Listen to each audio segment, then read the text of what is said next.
My mother-in-law wants me to give her my inheritance or she will tell my husband my dirty secret.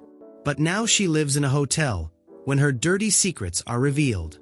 I met Max in college, like many people meet their husbands or wives. We didn't have classes together because he was in his final year and I was just starting, but still, we got along well from the first moment we met. Although it was quite embarrassing, if I must say, I was late for my first class and in my rush, I tripped over a loose tile and ended up right in front of Max. However, he took it in stride, made a few jokes, and then invited me for coffee. It wasn't hard to fall in love with him, because he was charming, though his looks helped as well. Even though he graduated before me, the distance didn't separate us. He proposed when he came to stay with me on my last day of college, and I said yes. That Christmas, he took me to meet his family. I met his mother, father, and 3 brothers. Everyone was kind, except for his mother, who seemed a little reserved with me. I know many people here have problems with their mothers-in-law, so I won't say anything new, but this mother-in-law had her own peculiarities. Instead, it seemed like she was putting me through a million tests. I use the word tests because at the time, I couldn't understand her outlandish demands. I could only assume that she wanted to make sure I was good enough for her son. 3 months after Max proposed, we exchanged vows and got married at my parents' church. We moved into a house 2 blocks from his parents' home. Everything was perfect, at least until his mother resumed her demands. Suddenly, I started getting calls from her asking me to pick something up or go to her house to help prepare dinner for her friends. Of course, she didn't need my help. She needed me to do everything while she got ready or chatted on the phone with others. Then, she started leaving her dirty laundry and her husband's laundry at our house for me to wash.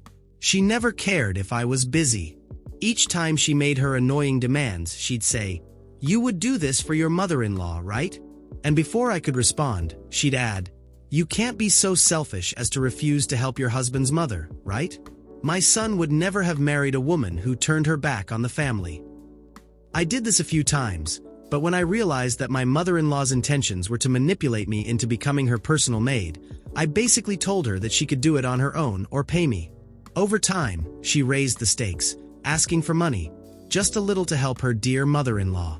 I told Max, and he said he'd give her money if she needed it, but that I shouldn't give her any, which I wasn't going to do. But I wanted him to know that his mother needed money. Things got worse a few days ago when I received the news that my maternal grandfather, Jack, had passed away and left me a considerable inheritance. By considerable, I mean thousands of dollars. Being his only granddaughter, I was also his favorite. The amount surprised us so much, Max and I, that we couldn't keep it a secret. When we went to his parents' house for a family dinner 2 days later, we shared the news with excitement. Everyone was happy for us, and we talked about how it would be a great help for the family Max and I were building. Little did we know, his mother had other plans. The next day, after hearing the news, she came to our house and demanded that I give her the inheritance if I wanted us to be friends. I refused, because I wasn't interested in being her friend, much less buying her friendship. Then she threatened to reveal my secret to Max. I have no secrets, but I was curious to know what she thought she could reveal to force me to give her my money. However, she was very serious, as if she were speaking the truth and not just making an empty threat. I asked her what the secret was, but she only told me that if I wanted to find out, I could choose not to give her the money, and everyone would know. Max and I have always been open and honest with each other. I've never hidden anything from him, so I don't know what she might be referring to. I spoke to Max, and he also doesn't know what his mother is talking about. He thinks it's just another one of her stupid demands, but knowing his mother, I'm not sure how far she will go to manipulate and lie. I realize that my fear, if it comes to it, is that Max might believe his mother instead of me. He could choose her over me. He knows about my mother-in-law's threat and told me that I shouldn't worry. She's just an older, bored woman. Maybe I'm overthinking it, and my husband is right, but at the same time, I'm upset that she made such an absurd request. In other words, she could take things out of context, twist them, and make it seem to my husband like I did something wrong. It wouldn't be the first story I've read in this subreddit where something like that happens. 3 days have passed since I shared the issue with my mother-in-law. I've been living with a bit of fear lately because I've read so many stories with personal experiences, some where their mothers-in-law destroyed their marriages with lies, convincing their husbands or wives.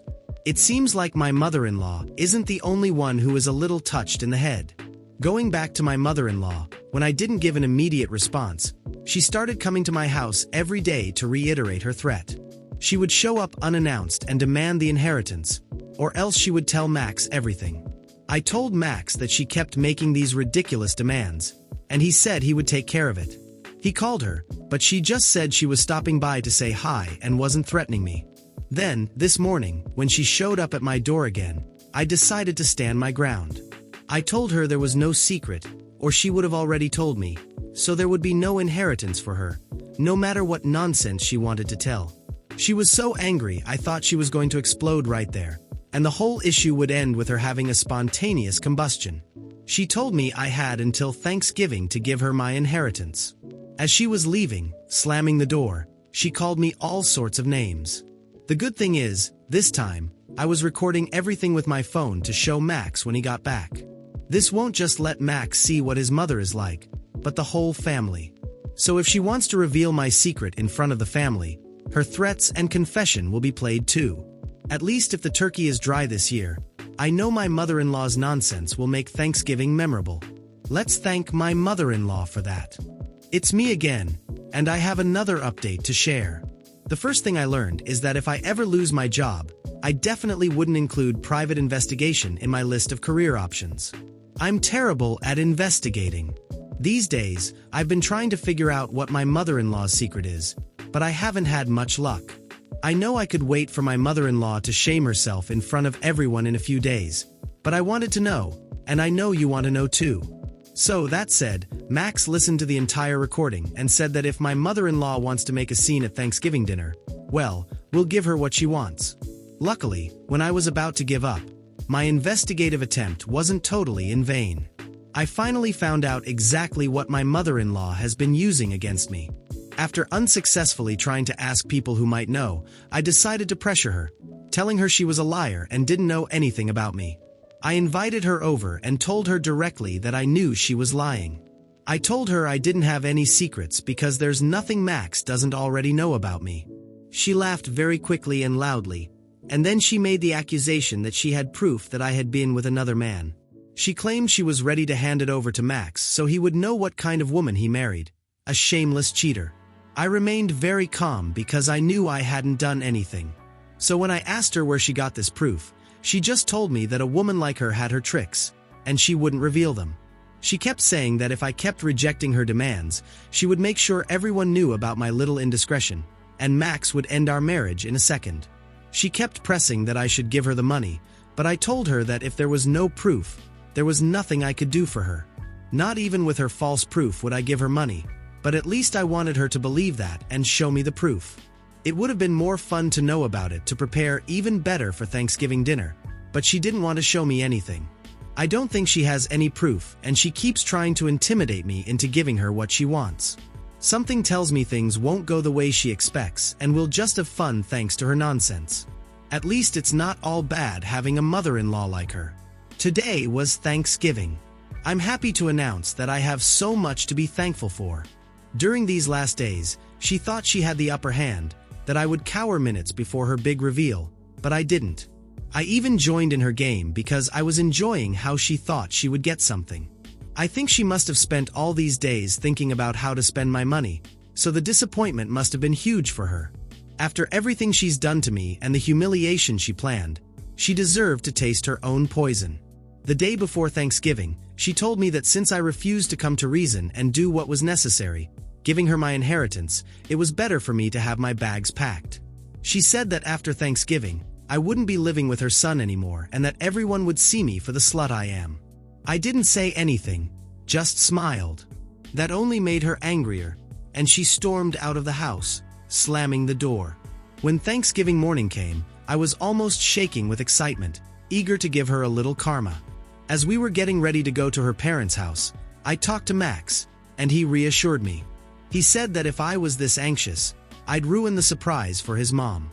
He gave me a reassuring look and a kiss, saying someone needed to put her in her place. He knows she's done similarly despicable things to his brothers. So, although she's his mother, he knows someone needs to stop her once and for all. This was a good opportunity because the lesson would be delivered by her own actions. When we arrived at her parents' house and her brothers were already there, I offered to help her in the kitchen, but she refused my help, sending me back to the living room. I went to join Max, my father-in-law, and my brothers-in-law. When I sat next to Max, he gave me a curious look, silently asking why his mother had dismissed me. While laughing, I just smiled and told him she wanted to handle everything herself. We both laughed. Finally, they called us to the table. After my father-in-law carved the turkey, everyone started saying what they were thankful for. My father-in-law went first, followed by his mother, who seemed to be holding back only her hatred. She fixed her gaze on me and said she was thankful because she was about to reveal the kind of person her son had married. Someone who was the dictionary definition of betrayal and lust. Everyone froze completely. Max immediately asked what she meant because she seemed to be talking about his wife with a triumphant look. She said that I had cheated, and she was there to open his eyes to the truth. Max said, "Oh," mockingly, as if he were surprised, but in reality he wasn't. Then she passed around the table photos of me with a man I'd never seen in my life, edited to make it seem like we were in an intimate situation where I wasn't a faithful wife. Max started laughing until he realized he was stepping out of character.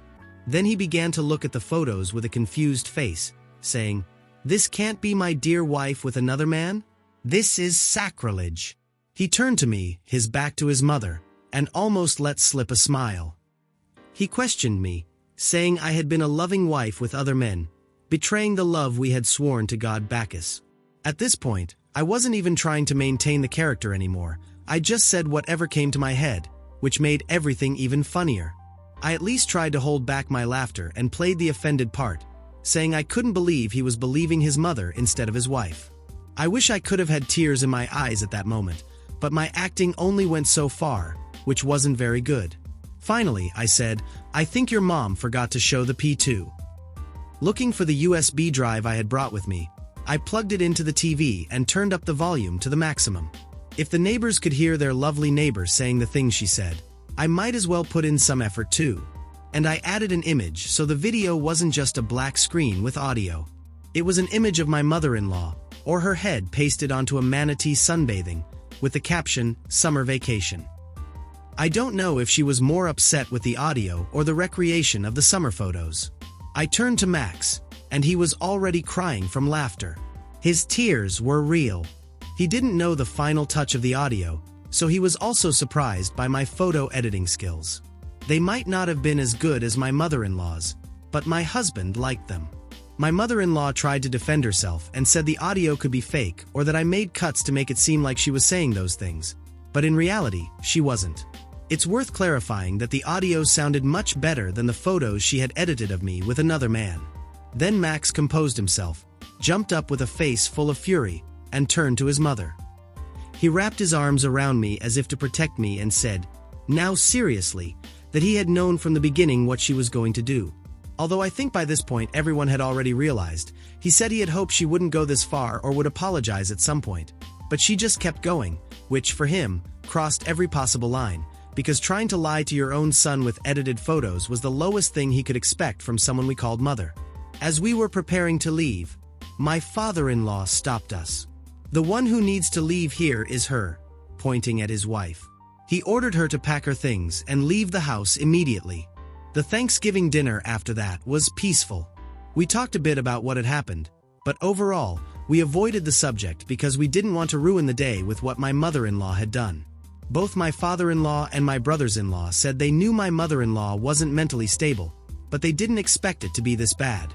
Max asked his dad what he was going to do with my mother-in-law after this, because at some point, she would have to come back home, but he still didn't know, because he was tired of these shows and all the things she does to try to get away with things. He said this wasn't the first time she'd tried something like this, both with him and his brothers. He didn't tell us what those things were, but Max thinks he has an idea. He said she had improved over the years, as she wasn't as intense or didn't go to such extremes. But what happened today really hurt. If I find out more, I'll certainly share in another update. Some people asked what my father-in-law meant when he said this wasn't the first time she'd tried something like this. Yes, and I can assure you that she hasn't tried to fake photos before, but I think she's done worse things. Before continuing, And for those wondering, I'll say the photos were created by a friend's son. It was obvious she couldn't have made them since I've never seen her touch a computer. Anyway, I'll start by telling you what Max said about his mother, at least what he knows. And then I'll share what my father-in-law told me, which even Max didn't know. To begin with, my mother-in-law tried to break up, and successfully did so, my brother-in-law from his girlfriend and my sister-in-law from her fiancé. My brother-in-law's case happened when he was still living with his parents. He was dating a girl from school, and one day, they went back to his room to spend some time together, and she found another woman's underwear. Over time, they found out that it had been my mother-in-law who had left it there because she certainly hated that girl and didn't want her around. I wonder where she got that underwear from. I hope it wasn't hers. Then she did something similar with her daughter, but here she used a different approach. She started inviting my sister-in-law's ex-boyfriends to family events when she came home with her fiancé. This caused conflicts between them until, finally, they ended the relationship and canceled the wedding. The good thing for my sister-in-law was that there were still months until the wedding, so they hadn't spent much money. This was probably not the only thing that wore down their relationship, but the fact that my mother-in-law did these things to ruin her daughter's relationship was pretty bad. That's why Max agreed to carry out our plan at dinner, because he knew what she could be like and wanted to teach her a lesson. When he first spoke to her, he wanted to give her the chance to reconsider before trying something with him. Well, she didn't back down, and we all know how that ended. Although the worst part was what she did to my father-in-law, or at least from the way he told me, which made him feel terrible. I think he suffered the most. My father-in-law served in the Navy when he was young and made friends with someone he shared everything with. They were even sent together to different parts of the world, so they had a bond stronger than a typical friendship due to everything they went through together. My mother-in-law was jealous of this friend to the point of getting upset when they played poker or golf together. It's not that my father-in-law went to bars looking for women, they were just good friends having fun in a healthy way. So, my mother-in-law had to do something about it. She made that friend believe my father-in-law had been with his wife. This time, she went back to using the underwear tactic, but this time it was my father-in-law's, leaving it at the friend's house one night when they went for dinner there. She also showed fake screenshots of messages they supposedly exchanged. My father-in-law's friend asked if that was his underwear, and he said yes, asking why he had it.